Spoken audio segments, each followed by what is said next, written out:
미리 보는 결승전이라는 기대감을 갖게 만든 독일과 스페인의 대결이 끝났습니다. 각 팀은 나름의 전술을 준비했고 그것들이 효과를 보는 장면들이 있었는데요. 과연 경기는 어땠는지 알아보도록 하겠습니다. 4-2-3-1로 나왔던 독일은 토니 크로스를 뒤로 빼서 3명의 센터백 중 하나로 자주 사용했는데요. 이렇게 독일을 빌드업할 때 여태까지 독일이 만난 팀들은 독일에게 달려들지 않았죠. 하지만 스페인은 다른 전략을 사용했습니다. 애초에 스페인은 그런 대형을 만들지 못하게 전방 압박을 해버렸습니다. 크로스에게 맨투맨을 붙여놨고 모라타가 기수가 되어 플레이했죠. 애초에 스페인이 이번 대회 내내 전방 압박을 해왔기 때문에 익숙하기도 하고요. 하지만 전방 압박은 언제나 양날의 검입니다. 막혀있는 크로스 빼고 다른 데서 풀어가면 되죠. 라움이 앞쪽으로, 그리고 라움의 공을 받은 긴도안이 다시 앞쪽 무시알라에게, 무시알라가 개인기로 돌아서며 다시 뛰어가는 긴도안에게 공을 내줍니다. 그리고 3대4 독일이 충분히 해볼 만한 숫자 싸움 상황이 나옵니다. 이것처럼 양팀의 전술은 경기 초반부터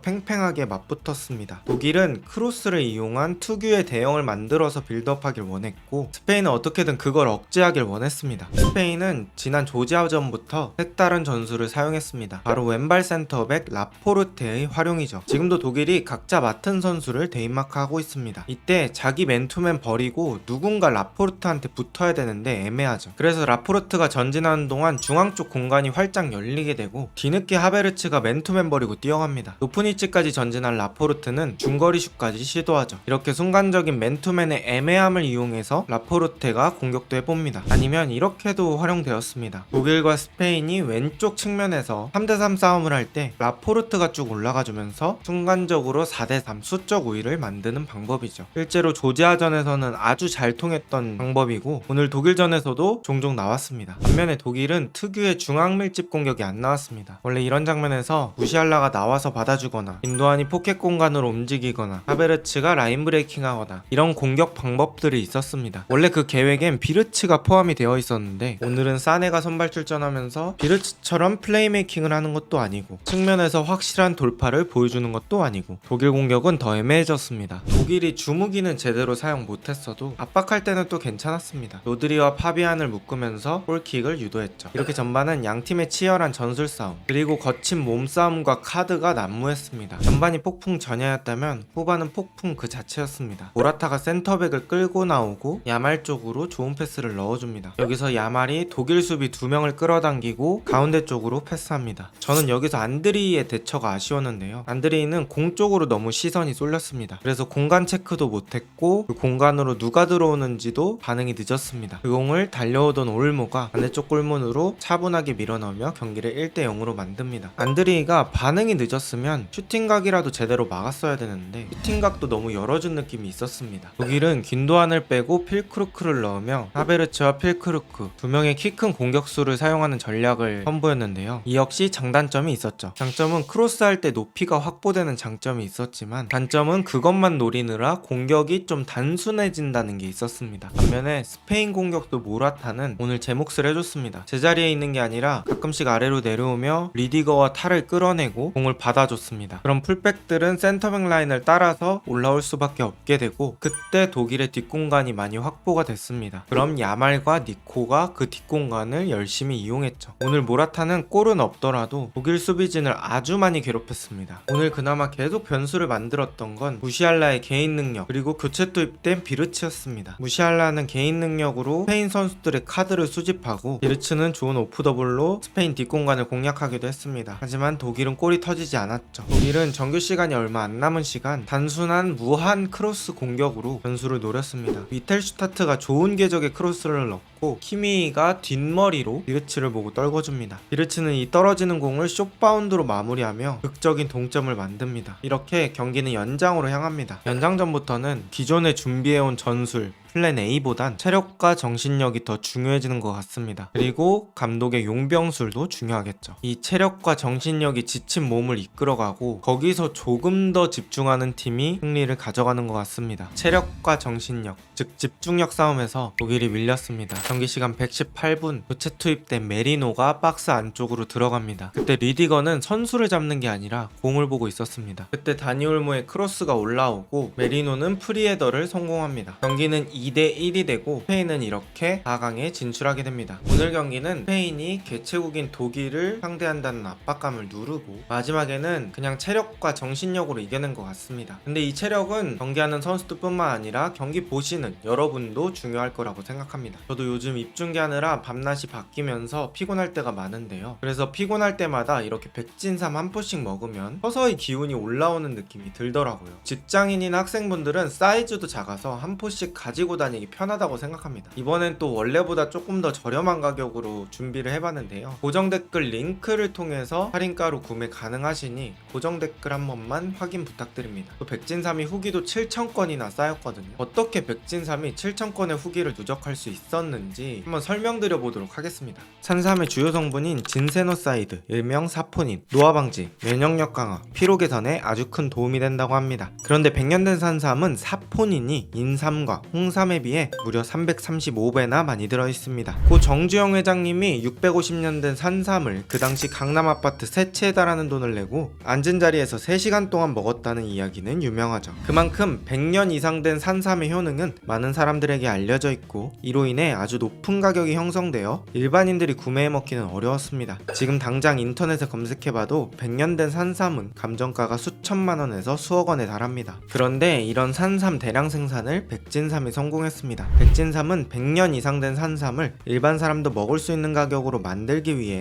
100년 된 산삼과 DNA 일치율 99%에 달하는 복제 산삼을 만드는 데 성공했죠. 만드는 과정부터 남다른 백진삼은 흡수율 역시 남다릅니다. 백진삼은 나노공법을 통해서 체내 흡수율을 높여 우리 몸이 좋은 성분을 스펀지처럼 흡수할 수 있다고 합니다. 게다가 일반 홍삼 제품과는 농도 자체가 다르고 딱 한 포만 드셔보아도 좋은 제품이라는 것이 체감되실 겁니다. 수많은 상을 수상하며 산삼 건강식품 1위를 차지했다는 백진삼은 공식 홈페이지에 효과를 봤다는 수많은 후기가 있고 7,000건이라는 압도적인 후기 숫자가 제품 퀄리티를 보장합니다. 하지만 당연히 실제로 환불률은 1% 미만으로 많은 분들이 만족하며 이용하고 계십니다. 특히 평소에 만성피로 있는 분들, 요즘 들어 입맛이 없는 분, 시험을 준비하시는 분, 체력관리가 필요한 청소년분들께 강력 추천드리고 싶습니다. 이번에 축직먹 특가로 저번보다 훨씬 저렴한 139,800원의 가격으로 한 박스를 구매하실 수 있습니다. 게다가 기존에 진행하던 3+1, 5+2, 7+3 이벤트도 진행하고 있으니 고정 링크 참고 부탁드립니다.